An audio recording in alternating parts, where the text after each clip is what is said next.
옛날 어느 산골 마을에 산들이 겹겹이 둘러싸고 있어 마치 병풍을 친 듯 아늑하고 조용한 곳이 있었습니다.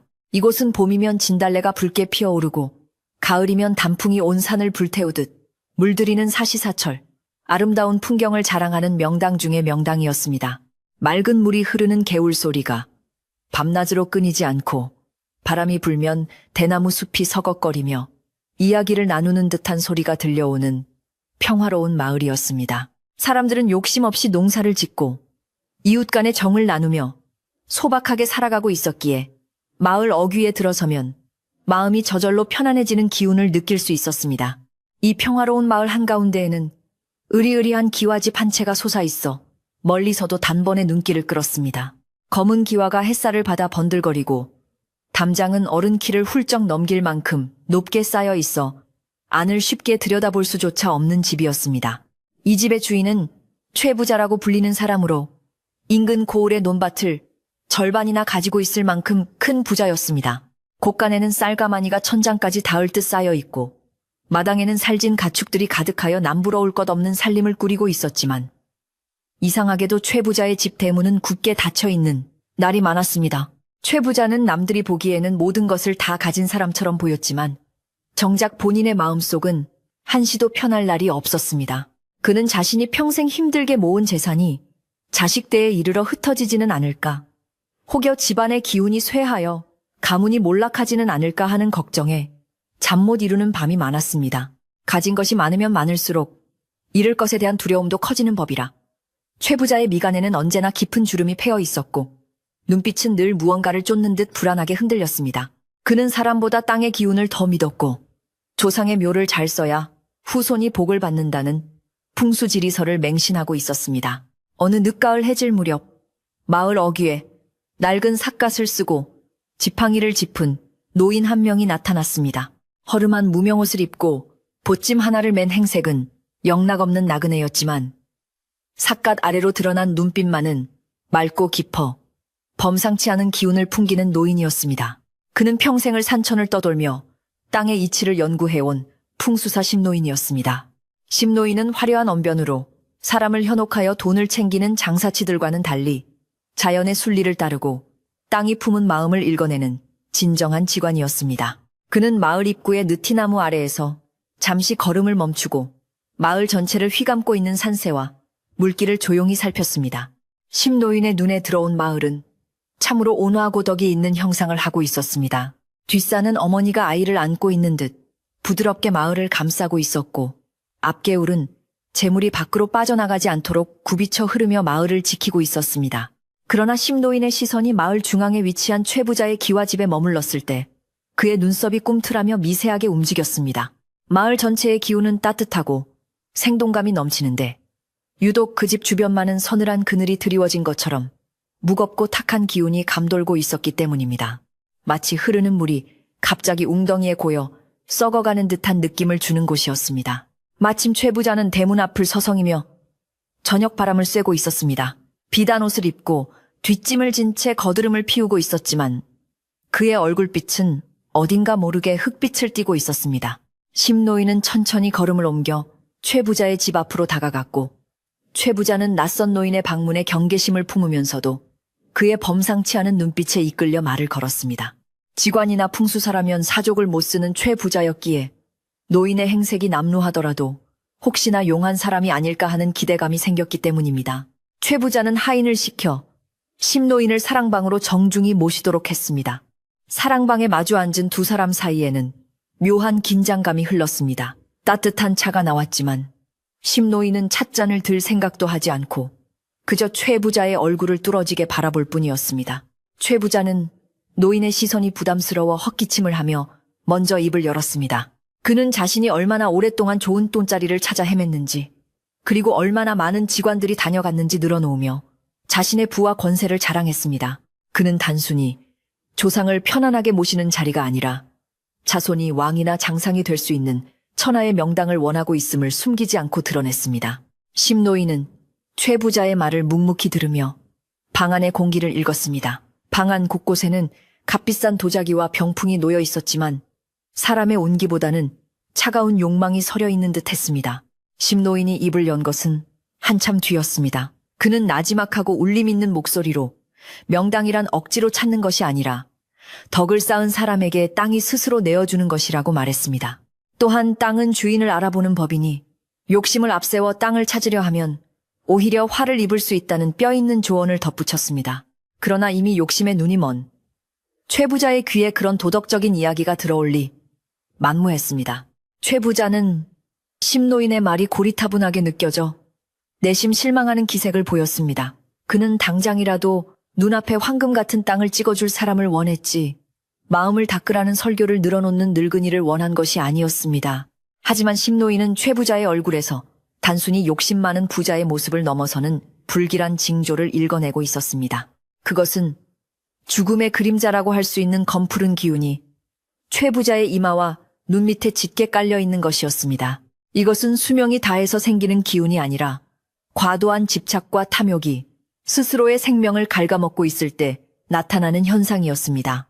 저녁상이 들어오고 기름진 음식들이 상다리가 부러질 듯 차려졌지만 심노인은 밥 한 공기와 나물 몇 가지만을 비우고 수저를 놓았습니다. 최 부자는 자신의 대접이 소홀했나 싶어 더 좋은 술과 안주를 권했지만 심노인은 정중하게 사양하며 밤 공기를 쐬고 싶다고 청했습니다. 최 부자는 겉으로는 예의를 갖추었지만 속으로는 심노인이 별 볼 일 없는 늙은이라고 단정짓고 있었습니다. 그럼에도 불구하고 혹시나 하는 마음에 내일 날이 밝으면 자신이 봐둔 뒷산의 자리를 한번 보여주겠노라고 제안했습니다. 그곳은 험한 바위가 솟아있어 기세가 대단한 곳이라고 최 부자는 자랑스럽게 덧붙였습니다.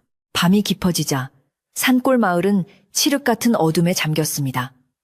풀벌레 소리마저 잦아든 고요한 밤이었지만 심노인은 쉽게 잠을 이룰 수 없었습니다. 사랑방 문창오지 너머로 들려오는 바람소리가 예사롭지 않았기 때문입니다. 보통 산골의 바람소리는 시원하고 청량해야 하는데 최 부자네 집을 스치고 지나가는 바람소리는 마치 누군가가 흐느껴 우는 듯한 구슬픈 소리를 내고 있었습니다. 심노인은 자리에서 일어나 방문을 열고 맨마루에 걸터 앉았습니다. 달빛이 마당을 비추고 있었지만 그 달빛조차 창백하고 서늘하게 느껴졌습니다. 심노인은 마당을 천천히 거닐며 집터의 맥을 짚어보았습니다. 집이 앉은 자리는 본래 나쁜 터가 아니었습니다. 남쪽을 향해 볕이 잘 들고 뒤로는 산이 든든하게 받쳐주고 있어 재물이 모일 수밖에 없는 좋은 자리였습니다. 문제는 그 기운이 순환하지 못하고 꽉 막혀 있다는 것이었습니다. 담장을 너무 높게 쌓아 바람의 길을 막고 곳간을 지나치게 크게 지어 마당에 숨통을 조이고 있었습니다. 흐르지 못하는 물이 썩듯이 갇혀있는 기운은 독이 되어 집주인을 공격하고 있었습니다. 최 부자의 얼굴에 드리운 죽음의 그림자는 바로 이 집터에 막힌 기운과 그의 다친 마음이 만들어낸 결과물이었습니다. 그때 안채 쪽에서 낮은 기침 소리가 들려왔습니다.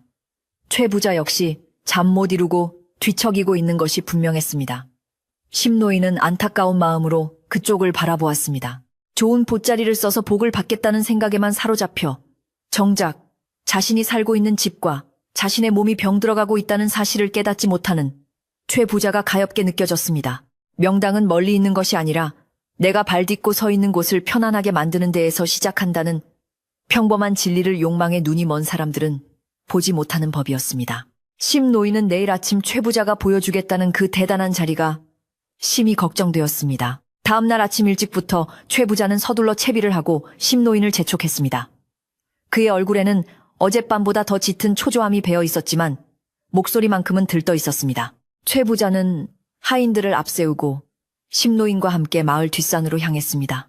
산길을 오르는 동안 최 부자는 계속해서 자신이 얼마나 많은 돈을 들여 이 산의 지세를 살폈는지 떠벌렸습니다. 그는 웅장하고 거친 산세야말로 큰 인물을 배출할 기운이라고 믿고 있었습니다. 심노인은 묵묵히 지팡이를 짚으며 산의 형세를 읽어나갔습니다. 산은 겉보기에는 힘이 넘쳐 보였지만 자세히 들여다보면 흙이 메마르고 바위가 날카롭게 튀어나와 있어 살기가 느껴지는 곳이었습니다. 중턱에 이르자 최 부자가 가리키는 곳이 나타났습니다. 그곳은 거대한 바위 절벽 아래에 위치한 평평한 땅이었습니다. 얼핏 보기에는 좌청룡 우백호가 뚜렷하고 앞이 트여 있어 명당처럼 보일 수도 있는 자리였습니다. 하지만 심노인의 눈에는 전혀 다르게 보였습니다. 그곳은 바람이 세차게 부딪혀 회오리 치는 곳이었고 땅속에는 차가운 물이 흐르고 있어 시신을 모시면 뼈가 까맣게 타들어갈 흉지 중의 흉지였습니다. 최 부자는 기대에 찬 눈빛으로 심노인을 바라보며 이곳이야말로 천하의 명당이 아니냐고 물었습니다.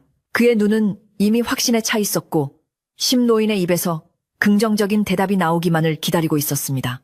심노인은 깊은 한숨을 내쉬었습니다. 사실대로 말한다면 최 부자가 크게 화를 낼 것이 뻔했고 그렇다고 거짓을 말하여 남의 집안을 망하게 할 수는 없는 노릇이었습니다. 심노인은 조심스럽게 입을 열어 이곳은 기운이 너무 강하여 보통 사람이 감당하기 힘든 자리라고 애둘러 말했습니다. 바위의 기세가 너무 드세요. 조상을 모시면 후손들이 서로 다투거나 피를 볼 수 있다는 경고도 덧붙였습니다. 그러나 최 부자는 그 말을 오히려 좋게 해석했습니다. 기운이 강해야 큰 인물이 나오는 법이라며 자신은 그 정도 기운을 감당할 수 있다고 큰소리쳤습니다. 그때 숲속에서 까마귀 떼가 요란하게 울며 날아올랐습니다.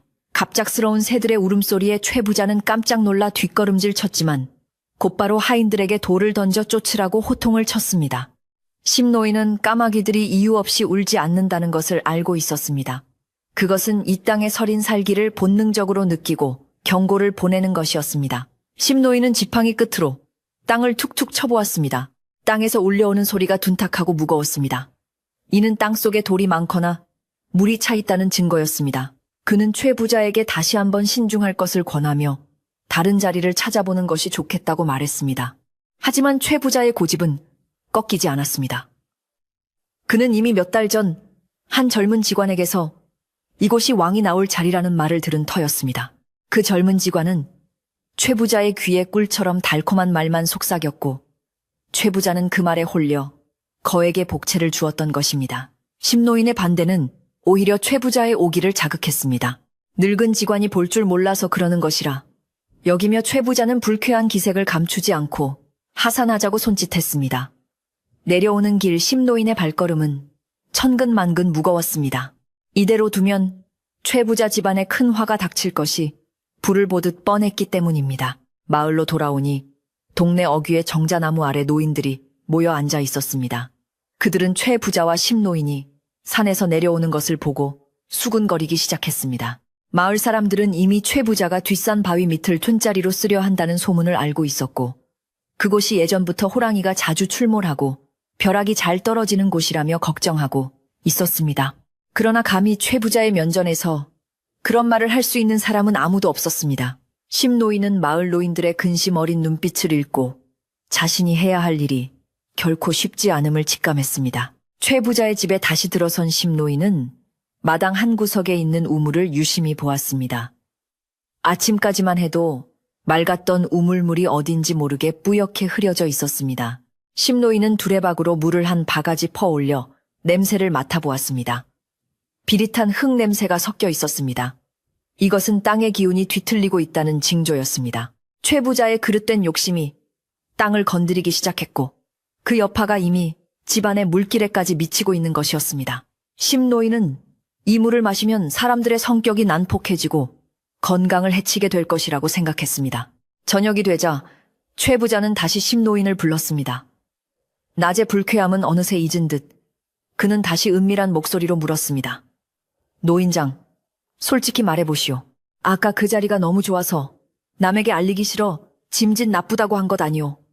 최 부자의 이 황당한 질문에 심노인은 말문이 막혔습니다. 탐욕은 사람의 눈과 귀를 멀게 할 뿐만 아니라 생각조차도 자기 편한 대로만 하게 만드는 무서운 병이었습니다. 심노인은 단호한 표정으로 고개를 저으며 그곳은 발복복이 일어남 자리가 아니라 폐가 집안이 망함의 자리라고 못 박아 말했습니다. 최 부자의 얼굴이 불그락푸르락해지며 분노가 스쳤습니다.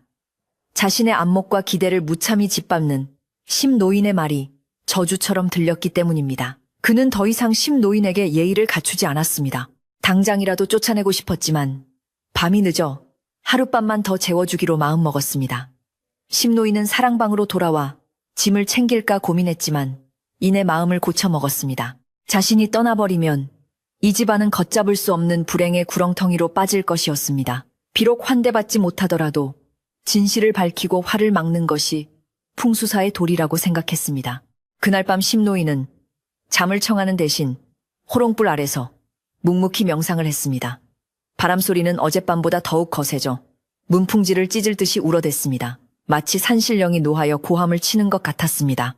최 부자 역시 안방에서 뜬 눈으로 밤을 지새우고 있었습니다. 그의 머릿속에는 오로지 뒷산의 바위 아래 명당 자리에 조상을 모시고 떵떵거리는 가문을 만드는 상상뿐이었습니다. 그러나 그의 마음 한구석에는 심노인의 서늘한 경고가 가시처럼 박혀 빠지지 않고 있었습니다. 그렇게 불안과 욕망이 뒤섞인 긴 밤이 지나가고 있었습니다. 날이 밝자마자 최 부자의 집 대문 앞이 소란스러워지더니 화려한 비단옷을 입은 젊은 사내 하나가 하인들의 인사를 받으며 당당하게 들어섰습니다. 그는 며칠 전 최 부자에게 뒷산 바위 밑을 천하의 명당이라 치켜 세웠던 바로 그 젊은 직관이었습니다. 윤기가 흐르는 얼굴에 자신만만한 미소를 띠고 있는 그는 손에는 값비싼 부채를 들고 허리에는 옥으로 만든 장식품을 차고 있어 한눈에 보기에도 세속적인 욕망이 가득해 보였습니다. 최 부자는 버선발로 마루까지 뛰어나와 그를 맞이했고 어제 심노인을 대하던 태도와는 하늘과 땅 차이만큼이나 다른 극진한 환대를 보여주었습니다. 젊은 직관은 최 부자의 환대에 거만하게 고개를 끄덕이며 사랑방 아랫목을 차지하고 앉아 마치 자신이 이미 이 집의 상전이라도 된 듯한 태도를 보였습니다. 젊은 직관은 자리에 앉자마자 현란한 말솜씨를 뽐내며 최 부자의 마음을 사로잡기 시작했습니다. 그는 뒷산의 험한 바위를 가리켜 용이 여의주를 물고 승천하려는 형상이라며 그곳에 묘를 쓰면 당대의 정승이 나오고 후대에는 왕비가 나올 것이라고 침이 마르도록 칭찬했습니다. 그의 목소리에는 확신이 차 있었고 사용하는 어휘는 화려하고 어려웠으나 최 부자가 듣고 싶어하는 부귀영화와 권세라는 단어들만 쏙쏙 골라 섞어 넣는 재주가 비상했습니다. 최 부자는 그 달콤한 말에 취해 입을 다물지 못했고 어제 심노인이 했던 불길한 경고는 까맣게 잊은 채 젊은 직관의 말 한마디 한마디에 고개를 주걱거렸습니다. 심노인은 마당 한구석에서 이 광경을 지켜보며 깊은 탄식을 내뱉지 않을 수 없었습니다. 진정한 풍수사는 땅의 마음을 읽고 사람과 자연의 조화를 꾀하는 자이지 저렇게 화려한 언변으로 사람의 욕심을 부추겨 돈을 뜯어내는 자가 아니었기 때문입니다. 심노인의 눈에 비친 젊은 직관의 뒤에는 검은 그림자가 어른거리고 있었는데 그것은 땅을 잘못 건드려 생길 재앙을 전혀 두려워하지 않는 무지의 소치이거나 알면서도 남을 속이는 사악한 마음에서 비롯된 것이었습니다. 저 젊은이는 땅이 가진 무서움을 모르고 오로지 눈앞의 재물에만 눈이 멀어 남의 집안을 멸문지화로 이끌 위험한 불장난을 하고 있는 것이 분명했습니다. 점심상이 들어오자 사내 진미가 상을 가득 채웠고 최 부자와 젊은 직관은 술잔을 기울이며 이미 묘를 쓴 후의 일들을 이야기하며 웃음꽃을 피웠습니다. 젊은 직관은 짐짓 심각한 표정을 지으며 이런 천하의 명당은 하늘이 감추고 땅이 비밀로 하는 곳이라 덕이 부족한 풍수사들의 눈에는 흉지로 보일 수도 있습니다. 라고 말하며 은근슬쩍 심노인을 깎아내렸습니다. 이는 심노인이 반대할 것을 미리 알고 선수를 친 교묘한 술수였습니다. 최 부자는 그 말에 무릎을 치며 역시 선생의 안목은 남다르다며 맞장구를 쳤고 심노인을 꽉 막힌 늙은이로 치부해버리는 어리석음을 범했습니다. 그 시각 마을 우물가에는 아낙네들이 모여 웅성거리며 불안한 기색을 감추지 못하고 있었습니다. 평소 맑고 시원하기로 소문난 마을 우물물이 오늘 아침부터 갑자기 붉은 녹물처럼 변해버렸기 때문입니다. 물을 길어 올리던 한 노파는 두레박에 담긴 붉은 물을 보며 이건 예사로운 일이 아니야. 땅이 피를 토하고 있는 게야. 라며 몸서리를 쳤습니다. 마을 사람들은 최 부자가 뒷산에 금지된 땅을 건드리려 한다는 소문을 이미 듣고 있었기에 이 흉흉한 징조가 그 일과 무관하지 않다고 믿고 있었습니다. 그곳은 옛날부터 마을을 지키는 산신령이 머무는 자리라 하여 함부로 나무 한 그루도 베지 않던 신성하고도 두려운 곳이었습니다. 소문은 발없는 말이 되어 순식간에 마을 전체로 퍼져나갔고 마을의 촌장격인 어르신이 지팡이를 짚고 최 부자의 집을 찾아왔습니다. 그는 평생을 이 마을에서 살아오며 땅의 성질을 누구보다 잘 아는 노인이었습니다. 촌장은 최 부자에게 정중하지만 단호한 어조로 뒷산 바위 밑은 겉보기엔 좋아 보여도 속에는 찬바람이 돌고 물이 차는 곳이니 제발 묘를 쓰지 말라고 간곡히 부탁했습니다. 마을의 안녕과 최 부자 집안의 평화를 위해 조상 대대로 내려오는 금기를 어기지 말라는 진심 어린 충고였습니다. 그러나 이미 욕망의 전차에 올라탄 최 부자에게 촌장의 말은 그저 시기심 많은 이웃의 참견으로만 들릴 뿐이었습니다. 최 부자는 촌장의 말을 귓등으로도 듣지 않고 오히려 내 땅에 내 조상을 모시겠다는데 마을 사람들이 무슨 상관이냐며 역정을 내었습니다. 옆에 있던 젊은 직원은 거들먹거리며 큰 인물이 나올 자리에는 의례시기하는 잡귀들이 꼬이는 법입니다. 라고 이죽거렸습니다. 촌장은 최 부자의 완고함과 젊은 직원의 오만함에 혀를 차며 발길을 돌릴 수밖에 없었습니다. 대문 밖을 나서는 촌장의 등 뒤로 최 부자의 호통소리가 들려왔지만 촌장은 하늘을 올려다보며 곧 닥칠 비바람을 걱정할 뿐이었습니다. 마을 사람들의 근심은 깊어만 갔고 마을을 감도는 공기는 점점 무겁게 가라앉고 있었습니다. 그날 오후 최 부자의 집 외양간에서도 심상치 않은 일이 벌어졌습니다. 가장 아끼던 암소가 갑자기 입에 거품을 물고 쓰러져 버린 것입니다. 수의사를 불러보았지만 원인을 알 수 없다는 말만 되풀이할 뿐이었습니다. 하인들은 두려움에 떨며 수군거렸고 집안 분위기는 찬물을 끼얹은 듯 싸늘해졌습니다. 이 소식을 들은 젊은 직원은 태연한 표정으로 큰 복이 들어오기 전에 묵은 기운이 나가는 액땜이니 걱정할 것 없다며 궤변을 늘어놓았습니다. 놀랍게도 최 부자는 그 말도 곧이곧대로 믿으며 오히려 죽은 소를 빨리 치우라고 하인들을 다그쳤습니다. 심노인은 더 이상 지켜보고만 있을 수 없어 최 부자가 잠시 혼자 있는 틈을 타 조용히 다가갔습니다. 그는 최대한 예의를 갖추어 나으리 땅은 거짓말을 하지 않습니다. 우물물이 변하고 짐승이 쓰러지는 것은 땅이 비명을 지르고 있다는 증거입니다. 라고 간곡히 말했습니다. 심노인은 화려한 말 대신 투박하지만 진실된 목소리로 지금 멈추지 않으면 돌이킬 수 없는 화를 입게 될 것이라고 경고했습니다. 그의 눈빛은 절박했고 그 속에는 최 부자를 향한 미움이 아니라 한 인간에 대한 연민이 담겨 있었습니다. 심노인은 자신의 명예를 걸고 그 자리는 절대로 묘를 써서는 안 되는 자리임을 다시 한번 강조했습니다. 최 부자는 심노인의 끈질긴 설득에 잠시 마음이 흔들리는 듯 했습니다. 우물물 변한 것도 그렇고 소가 죽은 것도 마음에 걸리던 차에 심노인의 진지한 태도가 가슴 한구석을 찔렀기 때문입니다. 하지만 그 찰나의 망설임을 깨뜨린 것은 역시나 젊은 직원이었습니다. 언제 나타났는지 뒤에서 불쑥 끼어들며 노인장께서는 평생 작은 떼짜리나 봐주고 다니셔서 천하의 대명당을 보는 눈이 어두우신가 봅니다. 라고 비아냥거렸습니다. 젊은 직원은 최 부자에게 다가가 귓속말로 속삭였습니다. 이런 기회는 천년에 한 번 옵니다. 저 노인의 말에 휘둘려 왕이 될 기운을 발로 차버리시겠습니까? 왕이 될 기운이라는 말은 최 부자의 이성을 마비시키는 강력한 주문이었습니다. 최 부자는 흔들리던 마음을 다잡고 눈을 부라리며 심노인에게 소리쳤습니다. 더 이상 내 집안일 내 대사에 감나라 배나라 하지 마시오. 내일 당장 인부들을 불러 땅을 파기 시작할 테니 보기 싫으면 지금 당장 떠나시오. 최 부자의 고함 소리가 마당을 울렸고 하인들은 숨을 죽인 채 눈치만 살폈습니다. 심노인은 굳게 닫힌 최 부자의 마음을 확인하고는 깊은 한숨을 내쉬며 물러설 수밖에 없었습니다. 하지만 그는 짐을 싸서 떠나는 대신 행랑채 구석방으로 들어가 조용히 자리를 잡았습니다. 심노인이 떠나지 않은 이유는 단 하나였습니다. 자신이 떠나버리면 이 집안은 멸망할 것이고 그것을 막을 수 있는 사람은 오직 자신뿐이라는 사명감 때문이었습니다. 그는 모욕을 당하고 쫓겨나는 수모를 겪었지만 풍수사로서의 양심을 저버릴 수는 없었습니다. 그는 밤새도록 방 안에 앉아 기도를 올리며 내일 벌어질 일들을 막을 방법을 강구했습니다. 땅의 분노를 잠재우고 최 부자의 눈을 뜨게 할 방법이 무엇인지 치열하게 고민했습니다. 창밖에는 바람이 더욱 거세게 불어와 나뭇가지를 흔들었고 마치 귀신이 우는 듯한 소리가 밤새도록 이어졌습니다. 밤이 깊어지자 마을 전체가 불안한 기운에 휩싸였습니다. 개들은 아무것도 없는 허공을 향해 컹컹 짖어대고 닭들은 빼를 치며 잠을 이루지 못했습니다. 최 부자의 집 안채에서도 기이한 소리가 들려왔습니다.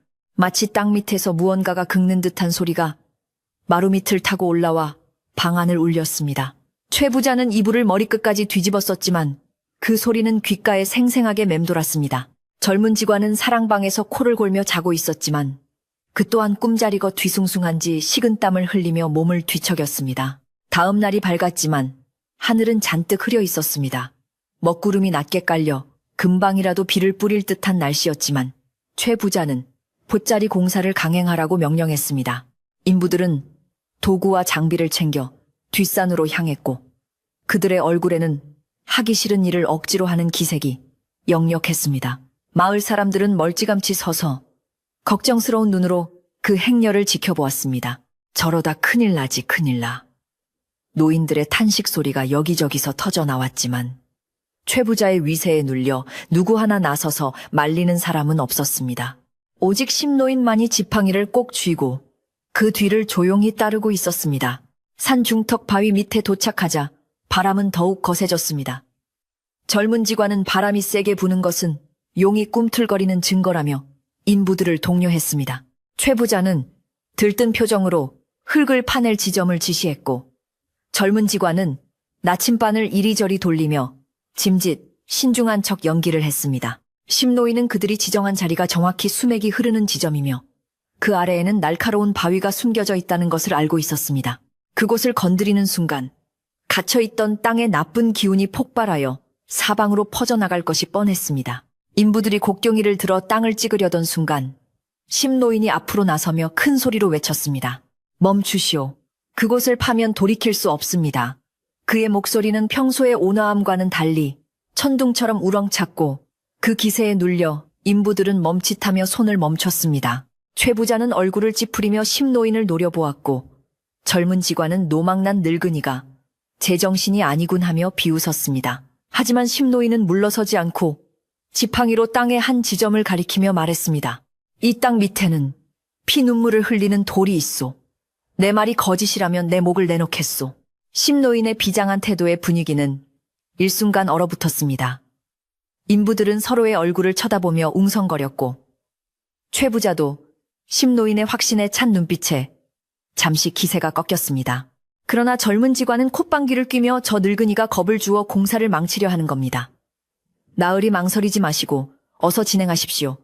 시간은 금입니다라고 부추겼습니다. 탐욕과 두려움 사이에서 갈등하던 최 부자는 결국 젊은 직원의 손을 들어주었습니다. 무슨 헛소리냐. 당장 저 늙은이를 끌어내고 땅을 팔아. 최 부자의 불호령이 떨어지자 하인들이 심노인을 양쪽에서 붙잡아 끌어냈습니다. 심노인이 끌려가면서도 계속해서 경고를 외쳤지만 인부들의 곡괭이는 기어이 땅을 내리찍었습니다. 퍽 하는 소리와 함께 흙이 튀어올랐고 그 순간 산 전체가 미세하게 진동하는 듯한 느낌이 들었습니다. 첫 삽을 떴지만 흙은 부드럽지 않고 마치 굳은 살을 뜯어내는 것처럼 질기고 단단했습니다. 파면 팔수록 흙에서는 썩은 냄새가 풍겨나왔고 인부들은 코를 막으며 인상을 찌푸렸습니다. 젊은 직원은 오래 묵은 땅이라 기운이 뭉쳐서 냄새가 나는 것이니 좋은 징조라고 둘러댔지만 그의 표정에도 당황한 기색이 스쳤습니다. 땅을 파내려 갈수록 기이한 현상은 계속되었습니다. 흙 속에서 지네와 뱀들이 떼를 지어 기어나와 사방으로 흩어졌고 갑자기 마른 하늘에서 천둥 소리가 들려왔습니다. 먹구름 사이로 번개가 번쩍이더니 붓자리 바로 옆에 있는 고목나무를 때려 반으로 쪼개놓았습니다. 우지끈하는 소리와 함께 나무가 쓰러지자 인부들은 비명을 지르며 흩어졌고 최 부자는 사색이 되어 자리에 주저앉았습니다. 이것은 누가 봐도 하늘이 노하고 땅이 거부하는 명백한 흉조였습니다. 그러나 젊은 직원은 이 상황에서도 자신의 잘못을 인정하려 하지 않았습니다. 그는 떨리는 목소리로 이것은 용이 승천하려고 몸부림치는 것입니다.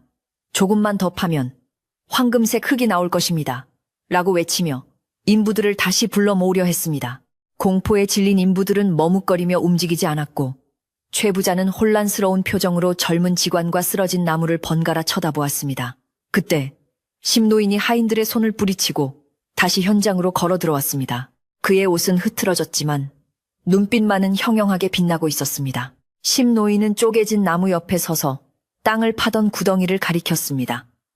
보시오, 저 구덩이 안을 물이 차오르고 있지 않소. 사람들의 시선이 구덩이로 쏠렸고 과연 그곳에는 검붉은 물이 스며 나와 고이기 시작했습니다. 그것은 맑은 지하수가 아니라 마치 핏물처럼 탁하고 냄새나는 물이었습니다. 젊은 직원의 얼굴은 순식간에 하얗게 질렸고 최 부자는 넋이 나간 듯 그 광경을 바라보았습니다. 심노인은 조용하지만 힘있는 목소리로 말했습니다.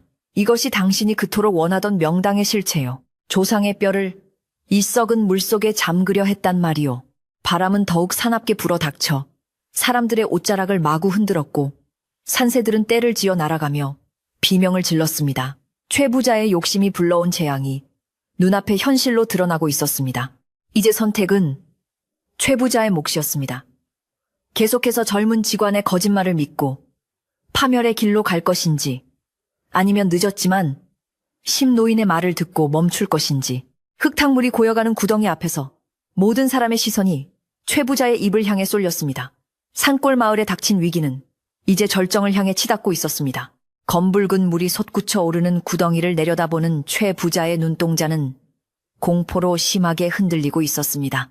그것은 단순히 흙탕물이 아니라 마치 땅속 깊은 곳에서 썩어가던 피고름이 터져 나온 듯한 역겨운 냄새를 풍기고 있었기 때문입니다. 그 냄새는 코를 찌르는 것을 넘어 속을 메스껍게 만들었고 주변에 서 있던 인부들조차 뒷걸음질 치며 구역질을 해댈 정도였습니다. 하늘에서는 마른 번개가 계속해서 번쩍였고 금방이라도 폭우가 쏟아질 듯 먹구름이 소용돌이치며 산봉우리를 휘감았습니다. 이것은 누가 보아도 명당의 기운이 아니라 건드려서는 안 될 땅의 분노가 터져나온 것이 분명했습니다. 하지만 욕망의 눈이 먼 사람은 벼랑 끝에서도 쉽게 발길을 돌리지 못하는 법입니다. 젊은 직원은 사색이 된 얼굴을 감추려 애쓰며 떨리는 목소리로 억지 주장을 펼치기 시작했습니다. 그는 소매로 식은땀을 닦아내며 나으리 놀라지 마십시오. 이것은 흉조가 아니라 땅속에 잠들어 있던 흑룡이 깨어나면서 내뱉는 침입니다. 이 물이 거치고 나면 그 아래에 진짜 황금흙이 나올 것입니다. 라고 외쳤습니다. 그의 말은 논리적으로 앞뒤가 맞지 않는 궤변이었지만 공포와 욕심 사이에서 갈팡질팡하는 최 부자의 귀에는 지푸라기라도 잡고 싶은 심정으로 들려왔습니다. 이미 많은 돈을 쏟아부었고 마을 사람들에게 큰 소리까지 쳐놓은 마당에 이제 와서 모든 것이 잘못되었다고 인정하기에는 최 부자의 자존심이 허락하지 않았던 것입니다. 심노인은 그들의 어리석은 작태를 보며 가슴을 쳤습니다. 땅이 병들어 신음하고 있는데도 그것을 용의 침이라 우기며 억지를 부리는 인간의 탐욕이 참으로 무섭게 느껴졌습니다. 심노인은 다시 한번 앞으로 나서며 준엄하게 꾸짖었습니다. 이보시오. 눈이 있다면 똑바로 보시오. 저 물에서 생명의 기운이 느껴지오. 저것은 땅의 맥을 끊어놓아 생긴 사수 죽은 물요. 저 물이 닿는 곳마다 풀이 죽고 나무가 마를 것인데 어찌 조상을 저런 곳에 모시려 하오. 심노인의 목소리는 바람 소리를 뚫고 최 부자의 가슴에 비수처럼 꽂혔습니다. 그러나 젊은 직원은 악을 쓰며 심노인의 말을 막아섰습니다. 저 늙은이가 재주가 없어 흑룡의 기운을 알아보지 못하고 헛소리를 하는 것입니다. 당장 굿을 버려 용을 달래야 합니다. 결국 최 부자는 혼란스러운 마음을 정리하지 못한 채 일단 공사를 멈추고 하산하기로 결정했습니다. 그러나 산을 내려오는 발걸음은 올라갈 때와는 비교할 수 없을 정도로 무거웠습니다. 산속의 공기는 끈적하고 불쾌하게 변해 있었고 숲속의 새들은 모두 자취를 감추어 기이한 정막만이 감돌았습니다. 마치 산 전체가 숨을 죽이고 이 사람들을 노려보고 있는 듯한 느낌이었습니다. 마을로 돌아오는 길, 최 부자는 힐끔힐끔 뒤를 돌아보았지만 뒷산은 검은 구름에 가려져 보이지 않았고 그쪽에서 불어오는 바람만이 서늘하게 목덜미를 스치고 지나갔습니다. 최 부자 일행이 마을에 도착했을 때 마을의 분위기는 아침과는 완전히 달라져 있었습니다. 평화롭던 마을, 골목마다 불안한 기운이 안개처럼 깔려 있었고 아이들의 울음소리가 여기저기서 들려왔습니다. 마을 어귀에 늙은 느티나무 잎이 한여름인데도 불구하고 우수수 떨어져 바닥을 뒹굴고 있었던 것입니다. 마을 노인들은 이것이 산신이 노했기 때문이라며 혀를 찾고 아낙네들은 집안의 장독대가 이유 없이 깨졌다며 수군거렸습니다. 최 부자의 집에서 시작된 불길한 기운이 이제 담장을 넘어 마을 전체로 퍼져나가고 있음을 보여주는 징조였습니다. 집으로 돌아온 최 부자는 사랑방에 틀어박혀 두문불출했습니다. 젊은 직원은 최 부자의 눈치를 살피며 내일 날이 밝는 대로 큰 돼지를 잡아 산신제를 지내면 흑룡이 노여움을 풀고 복을 내릴 것이라며 끈질기게 설득했습니다. 그는 자신의 실수를 덮기 위해 더 큰 거짓말을 만들어내고 있었고 그 과정에서 또다시 막대한 비용이 들어갈 것을 요구했습니다. 최 부자는 머리가 깨질 듯 아파왔지만 이미 벌어진 일을 수습하려면 직관의 말을 따르는 수밖에 없다고 스스로를 위로했습니다. 그는 곳간 열쇠를 내어주며 제수용품을 준비하라고 일렀습니다. 한편 심노인은 자신의 방으로 돌아와 조용히 짐을 정리하는 듯 하다가 어둠이 짙게 깔리자 몰래 살인문을 나섰습니다. 그는 마을 사람들이 잠든 틈을 타 다시 뒷산으로 향했습니다. 사람들이 없는 고요한 시간이어야만 땅의 진정한 소리를 들을 수 있기 때문이었습니다. 칠흑 같은 어둠 속에서도 심노인의 발걸음은 거침이 없었습니다. 그는 낮에 파헤쳐진 구덩이 쪽이 아니라 그보다 더 위쪽인 산의 능선을 향해 올라갔습니다. 문제의 원인은 구덩이 자체가 아니라 그 구덩이가 끊어버린 산의 맥, 즉 기운이 흘러오는 통로를 확인해야 했기 때문입니다. 산 중턱에 오르자 심노인은 바닥에 엎드려 귀를 대고 땅속 깊은 곳에서 울리는 소리에 집중했습니다. 낮에는 사람들의 소란과 바람 소리에 묻혀 들리지 않던 미세한 진동이 느껴졌습니다. 그것은 마치 맥박이 불규칙하게 뛰는 병자의 가슴 소리와 같았습니다. 심노인은 지팡이로 흙을 헤치고 작은 돌들을 만져보았습니다. 돌들은 얼음장처럼 차가웠고 물기를 머금은 흙은 끈적거렸습니다. 심노인의 짐작대로 젊은 직관이 파헤친 곳은 산에 전기가 모이는 곳이 아니라 산이 품고 있던 나쁜 기운을 배출하는 배설구와 같은 곳이었습니다. 그곳을 건드렸으니 도끼가 뿜어져 나오는 것은 당연한 이치였습니다. 심노인은 산을 내려오며 마을 우물가에 다시 들렀습니다.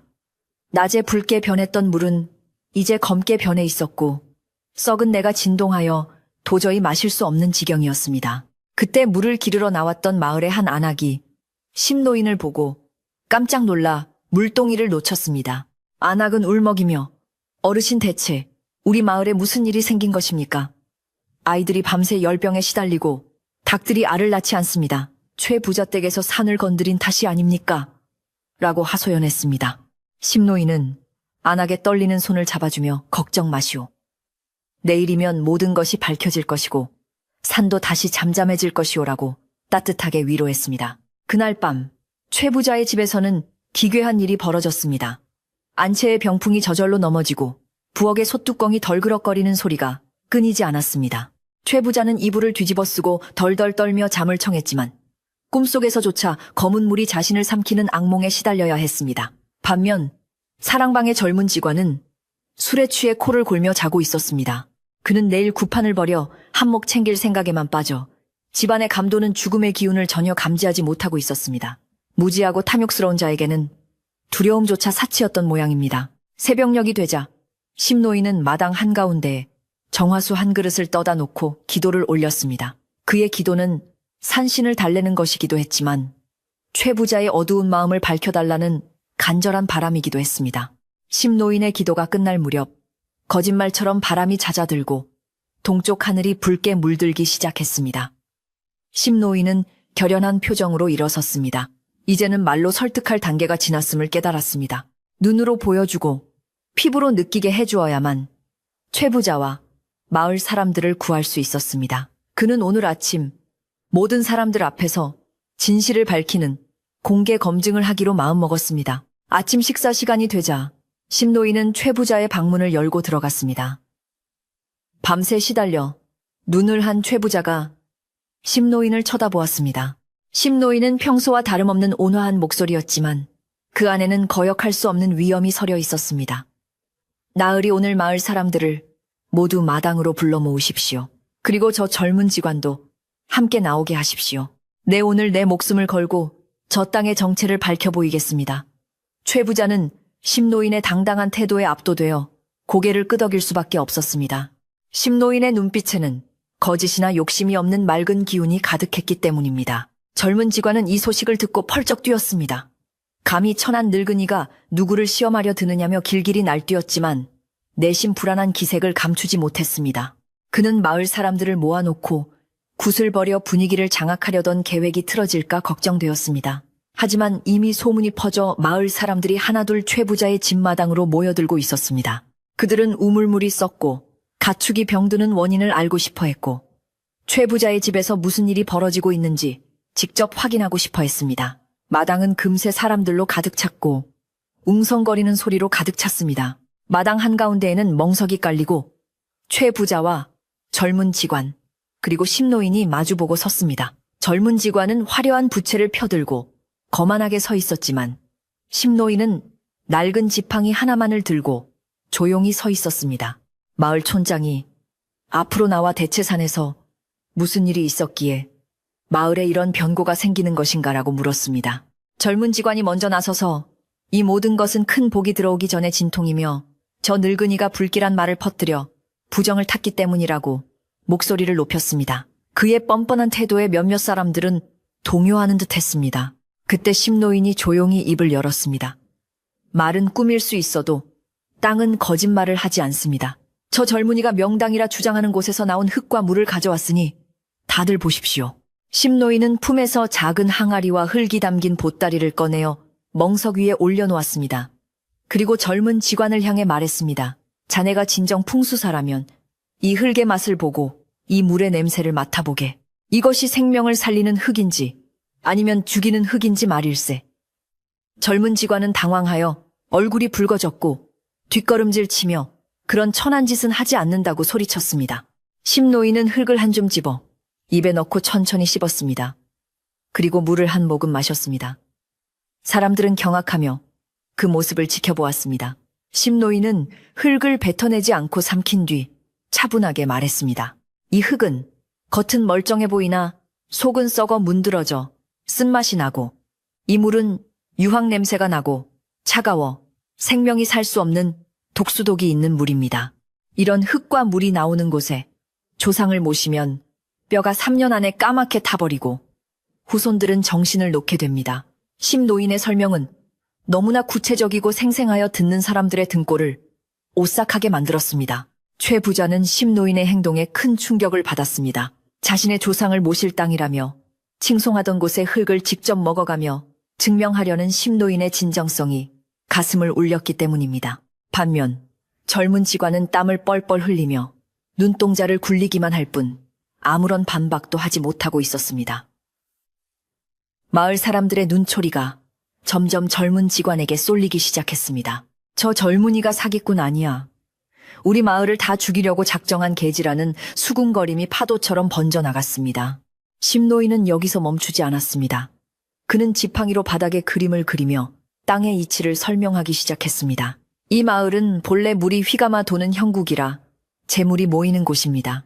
하지만 뒷산의 그 바위 밑은 물길이 빠져나가는 구멍인데 그것을 억지로 파헤쳤으니 막혀있던 도끼가 역류하여 마을의 우물까지 오염시킨 것입니다. 심노인의 설명은 난해한 풍수 용어가 아니라 촌부들도 알아들을 수 있는 쉬운 비유로 이루어져 있어 사람들의 고개를 끄덕이게 만들었습니다. 그의 말은 이치에 딱 들어맞았고 마을에서 일어난 병고들을 명쾌하게 설명해주고 있었습니다.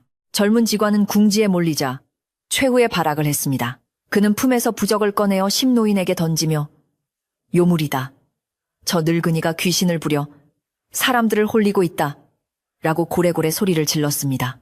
하지만 그의 행동은 오히려 자신의 밑바닥을 드러내는 꼴이 되었습니다. 점잖게 타이르던 촌장조차 눈살을 찌푸리며 어허 젊은 사람이 어찌 그리 경거망동하는가 라고 호통을 쳤습니다. 최 부자 역시 이제야 정신이 드는 듯 젊은 직관을 차가운 눈으로 바라보기 시작했습니다. 심노인은 떨어진 부적을 주워들고 쓸쓸한 미소를 지었습니다. 이 종이 한 장으로 땅의 노여움을 막을 수는 없습니다. 지금이라도 늦지 않았으니 나으리께서는 결단을 내리셔야 합니다.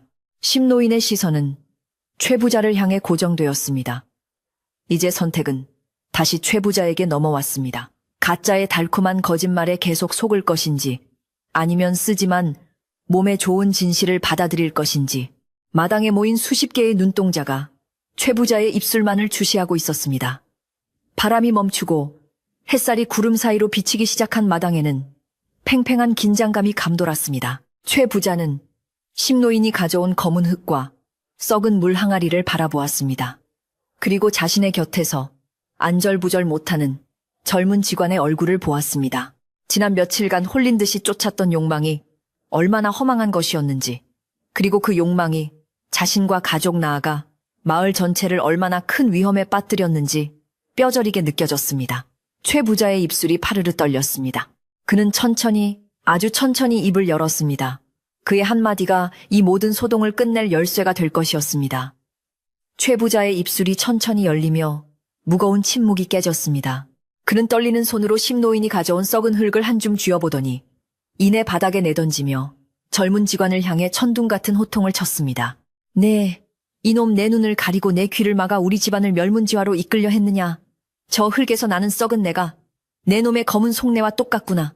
최 부자의 분노에 찬 목소리가 마당을 쩌렁쩌렁 울렸고 젊은 직원은 사색이 되어 뒷걸음질 쳤습니다. 최 부자는 그동안 자신이 헛된 욕망에 사로잡혀 진짜와 가짜를 구별하지 못했던 어리석음을 뼈저리게 후회하며 당장 저 사기꾼을 끌어내라고 하인들에게 명령했습니다. 젊은 직원은 험악한 분위기를 감지하고 도망치려 했으나 이미 분노한 마을 청년들과 하인들이 그를 포위하고 있었습니다. 그는 내가 누군지 아느냐? 나는 왕실의 퇴짜리도 봐준 사람이다. 라며 끝까지 허세를 부렸지만 촌장의 지팡이가 그의 종아리를 후려치자 비명과 함께 바닥에 꼬꾸라졌습니다. 마을 사람들은 그가 챙겨가려던 복채 보따리를 빼앗고 그의 멱살을 잡아 대문 밖으로 내동댕이 쳤습니다. 다시는 우리 마을 얼씬도 하지 마라.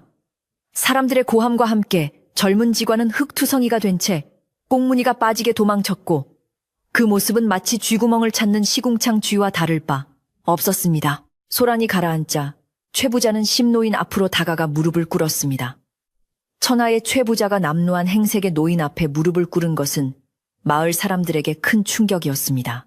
최 부자는 눈물을 글썽이며 고개를 숙였습니다. 어르신, 제가 눈이 멀어 어르신의 귀한 말씀을 듣지 못했습니다. 제발 이 미련한 놈을 용서하시고 병든 우리 집안과 마을을 구해주십시오. 그의 사과는 진심이었고 오만했던 부자의 모습은 온데간데 없었습니다. 심노인은 서둘러 최 부자를 일으켜 세우며 따뜻하게 손을 잡아주었습니다. 지나간 일은 탓하지 않습니다. 지금 중요한 것은 상처 입은 땅을 치유하고 흐트러진 기운을 바로잡는 일입니다. 심노인은 지체하지 않고 수습에 나섰습니다. 그는 하인들에게 명하여 깨끗한 숯 10가마니와 굵은 소금 5가마니 그리고 황토 흙을 준비하게 했습니다. 숯은 나쁜 기운을 정화하고 습기를 빨아들이는 성질이 있으며 소금은 부정을 씻어내고 독을 중화시키는 역할을 하기 때문입니다. 마을 사람들도 집집마다 빗자루와 삽을 들고 나와 최 부자의 집마당을 청소하고 도구를 챙기며 힘을 보충했습니다. 욕심 때문에 갈라졌던 마을 인심이 위기 앞에서 다시 하나로 뭉치기 시작한 것입니다. 최 부자는 자신의 곳간을 활짝 열어 일하는 사람들에게 시원한 물과 음식을 대접하게 했습니다. 준비가 끝나자 심노인을 선두로 하여 최 부자와 마을 사람들은 다시 뒷산으로 향했습니다. 올라가는 길은 어제와 달리 엄숙하고 비장했습니다. 산 중턱에 도착하니 파헤쳐진 구덩이에는 여전히 검붉은 물이 고여 있었고 역겨운 냄새가 진동하고 있었습니다. 심노인은 먼저 구덩이 앞에 정화수를 떠놓고 산신령에게 용서를 비는 고사를 올렸습니다. 화려한 재물은 없었지만 최 부자가 직접 절을 올리며 흘리는 참회의 눈물만큼 값진 재물은 없었습니다. 심노인은 충문을 읽으며 땅의 노여움을 풀고 다시 평화가 깃들기를 간절히 기원했습니다. 고사가 끝나자 심노인은 인부들에게 지시하여 구덩이에 물을 퍼내게 했습니다. 물을 퍼내고 나니 바닥에는 날카로운 바위들이 흉측하게 드러나 있었습니다. 심노인은 그 위에 준비해온 숯과 소금을 두껍게 깔도록 했습니다. 이것은 땅의 상처에 바르는 약과 같습니다. 독기를 빨아들이고 더 이상 나쁜 기운이 올라오지 못하게 막아줄 것입니다. 인부들은 심노인의 말에 따라 정성스럽게 숯과 소금을 다져 넣었습니다. 그 과정은 마치 병자의 환부를 치료하는 의식처럼 조심스럽고 신성하게 진행되었습니다. 숯과 소금 위에는 깨끗한 황토를 덮었습니다.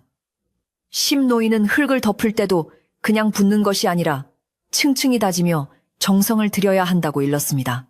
최 부자는 비단옷이 흙투성이가 되는 것도 아랑곳하지 않고 직접 삽을 들고 흙을 퍼날랐습니다. 땀방울이 비오듯 쏟아졌지만 그의 얼굴은 그 어느 때보다 밝아 보였습니다. 노동의 고단함이 오히려 마음의 짐을 덜어주는 듯 했습니다. 마을 사람들도 최 부자의 변화된 모습에 감동하여 서로 격려하며 흙을 날랐습니다. 구덩이가 조금씩 메워질 때마다 산을 휘감고 있던 음산한 기운도 서서히 걷히는 느낌이었습니다. 마지막으로 흙을 다 덮고 평평하게 다진 후 심노인은 그 위에 널찍하고 무거운 평석 빙시 하나를 올려놓았습니다. 이것은 단순히 흙이 쓸려 내려가는 것을 막는 용도가 아니라 땅의 맥을 지그시 눌러주어 안정시키는 비보비불의 역할을 하는 것이었습니다. 심노인은 돌 위에 손을 얹고 잠시 눈을 감았다가 뜨며 말했습니다. 이제 되었습니다. 상처는 아물 것이고 땅은 다시 숨을 쉴 것입니다. 그 순간 신기하게도 숲속에서 맑은 산새 소리가 들려왔습니다. 며칠 동안 자취를 감췄던 새들이 돌아온 것입니다. 작업을 마치고 마을로 내려오니 해가 뉘엿뉘엿 저물어가고 있었습니다. 마을 입구에 도착하자 우물가에 있던 안악들이 환호성을 지르며 달려왔습니다. 어르신, 물이 맑아졌습니다. 냄새도 싹 사라졌어요. 안악이 건네준 바가지에는 수정처럼 맑은 물이 담겨 찰랑거리고 있었습니다. 최 부자는 그 물을 받아 단숨에 들이켰습니다. 시원하고 달콤한 물맛이 목을 타고 넘어가는 순간 가슴속에 꽉 막혀있던 체증이 쑥 내려가는 듯 했습니다. 마을 사람들은 박수를 치며 기뻐했고 최 부자의 눈시울은 다시 붉어졌습니다. 최 부자는 즉시 하인들에게 명하여 마을 잔치를 준비하게 했습니다. 오늘 우리 마을이 다시 태어난 날이니 집집마다 고기와 술을 돌리고 마음껏 드시게 하라. 곳간에서 쌀가마니와 고기가 나오고 마당에는 멍석이 깔렸습니다. 며칠 전만 해도 욕심 때문에 마을 사람들과 담을 쌓고 지내던 최 부자의 집마당이 이제는 화합의 장으로 변한 것입니다. 심노인은 왁자지껄한 잔치마당 한 구석 택마루에 앉아 그 모습을 흐뭇하게 바라보았습니다. 그의 역할은 갈등을 해결하고 조화를 되찾아주는 것이었지 주인공이 되어 칭송을 받는 것이 아니었기 때문입니다. 잔치상 앞에서 최 부자는 술잔을 들고 심노인에게 다가왔습니다. 어르신 덕분에 제가 살고 우리 마을이 살았습니다. 이 은혜를 어떻게 갚아야 할지 모르겠습니다. 최 부자는 정중하게 술을 올렸습니다. 심노인은 웃으며 잔을 받았습니다. 나으리 은혜는 제가 아니라 저 땅과 마을 사람들에게 갚으십시오. 땅은 주인의 마음을 담는 법입니다. 나으리의 마음이 맑아지니 우물물도 맑아진 것입니다. 심노인의 말에 최 부자는 깊이 고개를 끄덕이며 앞으로는 욕심을 버리고 덕을 쌓으며 살겠노라고 다짐했습니다. 밤이 깊어지자 마을 사람들은 하나둘 집으로 돌아갔고 최 부자의 집에도 평온한 정막이 찾아왔습니다. 어제까지만 해도 밤새도록 들리던 기괴한 바람 소리와 짐승의 울음소리는 씻은 듯이 사라졌습니다. 대신 귀뚜라미 우는 소리와 나뭇잎이 바람에 스치는 소리만이 자장가처럼 들려왔습니다. 안채에 들어선 최 부자는 거울 앞에 앉아 자신의 얼굴을 들여다보았습니다. 놀랍게도 며칠 전 심노인이 보았던 그 검푸른 죽음의 기운이 씻은 듯이 사라지고 혈색이 돌며 눈빛이 맑아져 있었습니다. 마음이 편안해지니 관상도 변한다는 심노인의 말이 하나도 틀린 것이 없었습니다. 심노인은 사랑방에서 짐을 정리하고 있었습니다. 내일 아침 일찍 떠날 채비를 하는 것이었습니다.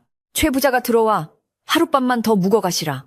아니 아예 이곳에 머물며 자신을 가르쳐달라 청했지만 심노인은 정중하게 거절했습니다. 풍수란 흐르는 물과 같아서 한 곳에 머물면 썩기 마련입니다. 저는 또 다른 인연을 찾아 떠나야 합니다. 이곳은 이제 나으리의 덕으로 충분히 명당이 될 것입니다. 심노인의 뜻이 확고함을 안죄 부자는 더 이상 붙잡지 못하고 대신 내일 아침 길 떠나실 때 섭섭지 않게 배웅하겠다고 약속했습니다. 최 부자는 방으로 돌아와 잠자리에 들었습니다. 며칠 만에 처음으로 두 다리를 쭉 뻗고 누우니 스르르 잠이 쏟아졌습니다. 악몽도 가위 눌림도 없는 꿀맛 같은 잠이었습니다. 꿈속에서 최 부자는 맑은 물이 흐르는 계곡에 앉아 있었고 돌아가신 아버지가 환하게 웃으며 그를 바라보고 있었습니다. 그것은 조상이 편안해졌다는 신호이자 집안에 다시 복이 들어온다는 길몽이었습니다. 밖에는 둥근 보름달이 떠올라 최 부자의 기와집을 환하게 비추고 있었고 그 빛은 마치 집안 가득 채워진 상서로운 기운처럼 은은하고 따뜻했습니다. 다음날 새벽 다구는 소리가 유난히 힘차게 들려왔습니다. 최 부자는 일찍 일어나 심노인이 떠날 차비를 도왔습니다. 하인들이 정성껏 마련한 도시락과 노잣돈을 넣은 보따리를 내밀었지만 심노인은 도시락 하나와 집신 한 켤레만 받고 돈은 한 사코 사양했습니다. 재물은 필요한 만큼만 있으면 족합니다. 넘치면 오히려 짐이 되어 발걸음만 무겁게 할 뿐이지요. 끝까지 청렴한 심노인의 모습에 최 부자는 다시 한번 고개가 숙여졌습니다. 대문 밖까지 배웅 나온 최 부자와 마을 사람들을 뒤로 하고 심노인은 처음 올 때처럼 삿갓을 쓰고 지팡이를 짚으며 마을 어귀를 향해 걸어갔습니다. 아침 안개 속으로 멀어지는 심노인의 뒷모습을 보며 최 부자는 생각에 잠겼습니다. 진정한 명당이란 땅에 있는 것이 아니라 욕심을 비우고 남을 위하는 마음속에 있다는 깨달음이 가슴 깊이 새겨졌습니다. 이제 최 부자는 더 이상 툭자리를 찾아 헤매지 않을 것입니다.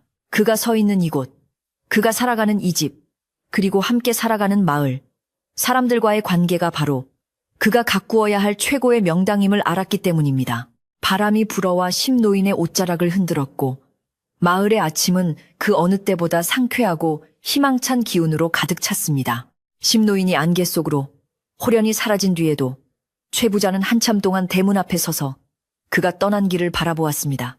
아침 햇살이 마을 어귀를 비추며 안개를 걷어내자 마을은 마치 긴 잠에서 깨어난 듯 생생한 기운을 되찾고 있었습니다. 최 부자는 문득 자신의 손을 내려다보았습니다. 며칠 전까지만 해도 욕심에 젖어 흙을 움켜쥐려 했던 손이었지만 이제는 그 손이 부끄럽게 느껴지지 않았습니다. 심노인이 남기고 간 가르침이 가슴속 깊이 스며들어 무엇을 잡아야 하고 무엇을 놓아야 할지를 분명하게 깨달았기 때문입니다. 그는 깊은 숨을 들이마셨고 폐부 깊숙이 들어오는 공기는 더 이상 탁하지 않고 상쾌하기 그지없었습니다. 최 부자가 안채로 돌아오니 집안 분위기가 예전과는 확연히 달라져 있었습니다.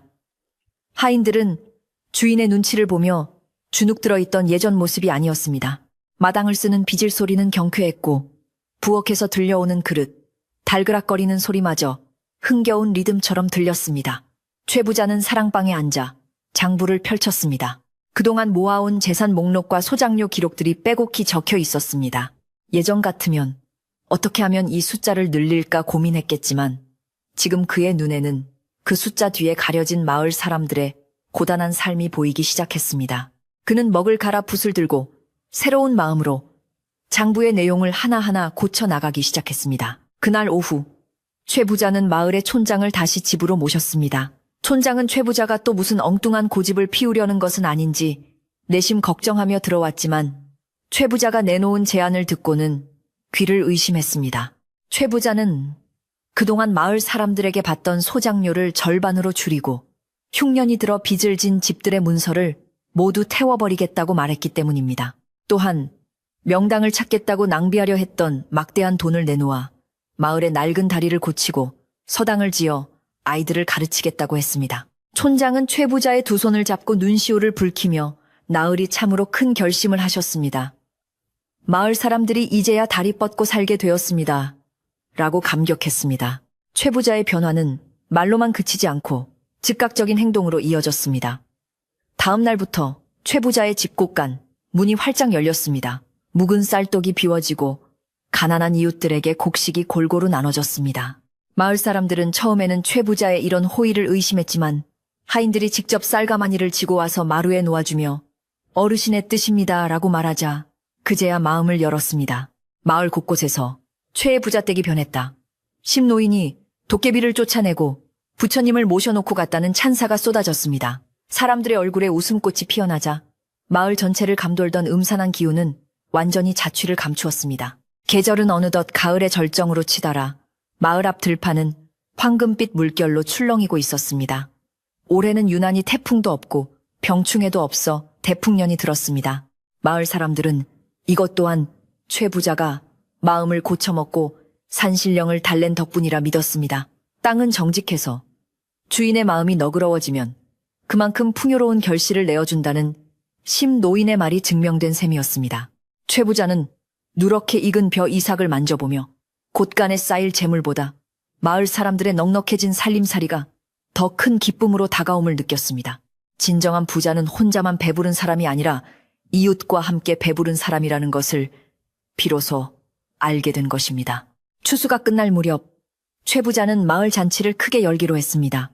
이번 잔치는 자신의 위세를 과시하기 위한 것이 아니라 그동안의 잘못을 사죄하고 마을 사람들과 진정한 화합을 다지기 위한 자리였습니다. 마당에는 수십 개의 멍석이 깔리고 소와 돼지를 잡아 솥단지가 쉴 새 없이 끓었습니다. 고기 굽는 냄새와 떡 찌는 냄새가 온 마을에 진동하여 지나가던 나그네들까지 발길을 멈추게 할 정도였습니다. 남녀노소 할 것 없이 마을 사람 모두가 최 부자의 집으로 모여들었고 그들의 손에는 갓 수확한 핵곡식이나 직접 담근 술이 들려 있었습니다. 빈손으로 와도 된다고 했지만 감사한 마음을 전하고 싶은 사람들의 정성이었습니다. 잔치가 무르익어가자 마당은 웃음소리와 노랫소리로 가득 찼습니다. 농악대가 꽹과리와 징을 울리며 흥을 돋우었고 사람들은 덩실덩실 춤을 추었습니다. 최 부자는 상석에 앉아 거드름을 피우는 대신 술병을 들고 다니며 노인들에게는 공손히 술을 따르고 아이들에게는 떡을 쥐어주었습니다. 예전에 표독스럽고 날카롭던 눈매는 온화한 반달 눈으로 변해 있었고 입가에는 편안한 미소가 떠나지 않았습니다. 마을의 한 노파가 최 부자의 소매를 잡으며 나으리 얼굴이 보름달처럼 환해지셨구려. 이제야 진짜 우리 마을의 어른 같으시오라고 덕담을 건넸습니다. 최 부자는 그 말이 천년 만년 살라는 말보다 더 듣기 좋았습니다. 밤이 깊어지자 마을 촌장이 사람들 앞에서 술잔을 높이 들고 건배를 제의했습니다. 자, 모두들 들으시오. 우리는 그동안 명당이 산속 어딘가에 숨겨져 있는 줄만 알았소. 하나 오늘 보니 사람의 마음이 모여 정을 나누는 이곳이 바로 천하의 명당이 아니겠소. 사람들은 옳소라고 외치며 술잔을 부딪혔습니다. 최 부자는 그 순간 가슴이 벅차오르는 감동을 느꼈습니다.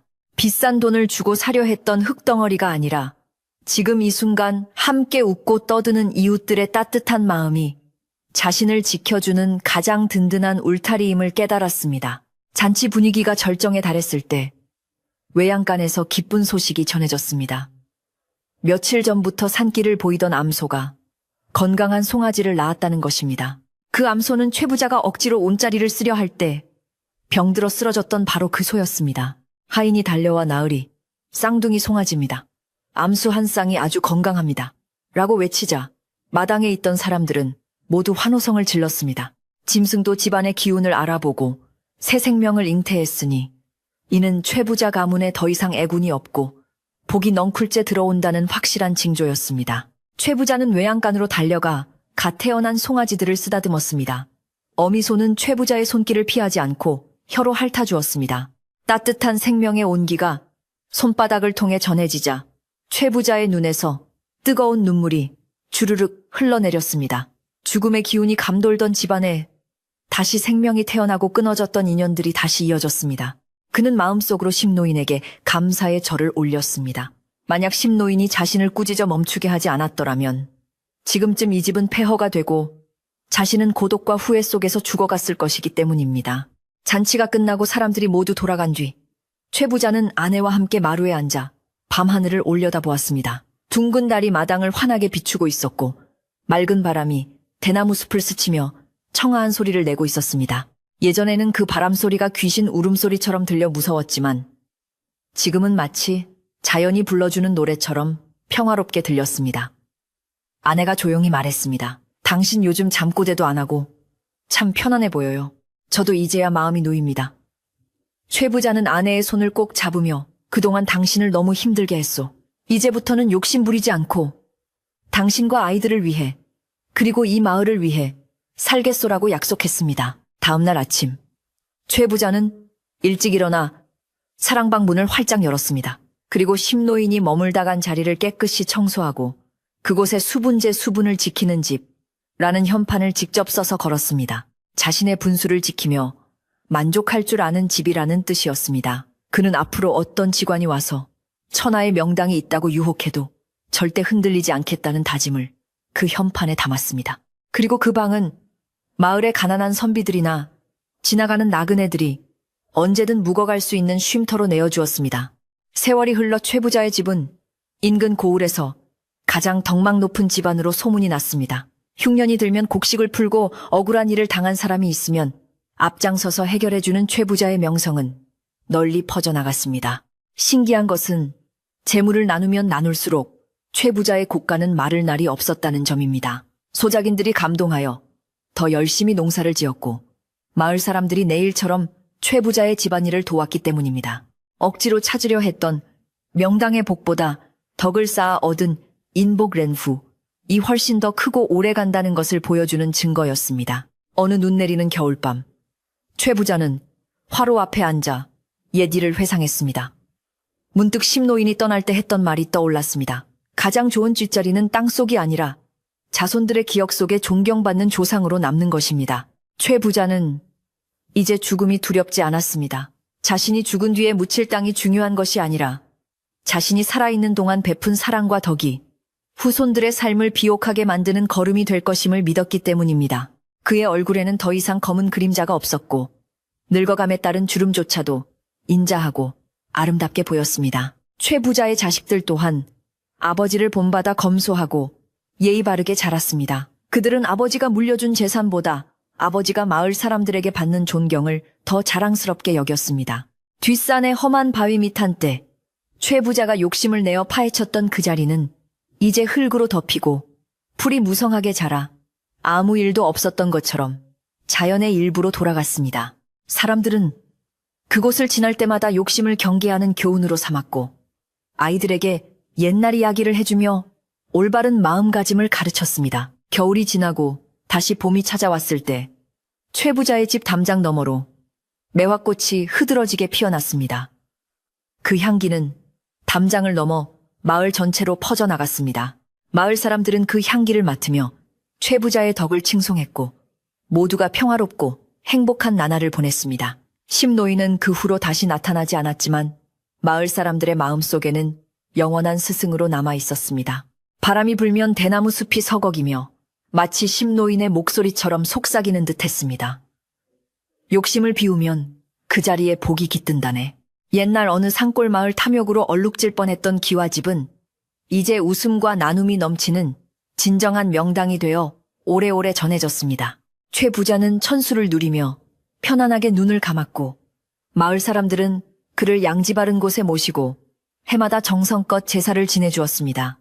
억지로 명당을 찾아 헤매던 어리석음을 버리고 스스로 명당을 만들어낸 한 부자의 이야기는 밤하늘의 별처럼 반짝이며 사람들의 입에서 입으로 전해져 내려오게 되었답니다. 오늘 밤 여러분의 마음속에도 따뜻한 명당 하나가 자리 잡기를 바라며 이야기를 마칩니다.